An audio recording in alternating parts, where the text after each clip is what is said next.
একটা গাড়ি, কন্টেনার গাড়ি সাদা কালারের, সেটার মধ্যে কিছু কন্ট্রাব্যান্ড থাকবে।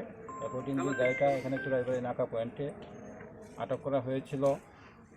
গাড়িতে আমরা যে সময় চেক করেছি তখন গাড়ির থেকে 72 কেজি গাঁজা পাওয়া গেছে। পিকুলিয়ার এই যে বক্সগুলি আছে বাঁশের, এগুলির ভিতর থেকে পাওয়া গেল। এই গাড়ির থেকে আমরা ড্রাইভার এবং অ্যাসিস্ট্যান্ট, ড্রাইভার হলো বিজয় কুমার লেবর, তার বাড়ি আসাম, এবং ইদ্রিস আলী, তারও বাড়ি আসাম, দুইজনকে আমরা অ্যারেস্ট করেছি। মালগুলিকে সিজ করা হয়েছে। আপাতত প্রথম অবস্থায় যেটা আমরা জেনেছি, আগরতলার থেকে মালটা এসেছিলো একটা কুরিয়ার এজেন্সি ডেলিভারি, মালগুলি যাওয়ার কথা ছিল গুয়াহাটিতে। আমরা বাকি ইনভেস্টিগেশন করছি।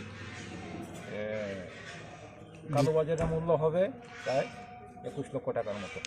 কত কেজি স্যার? গাড়ি নাম্বারটা হলো MH40BL7944, মহারাষ্ট্রের গাড়ি। ধৃতদের কি আজই আদালতে প্রেরণ করা হবে? কিছু ফর্মালিটি করছি, করে পাঠিয়ে দেবো।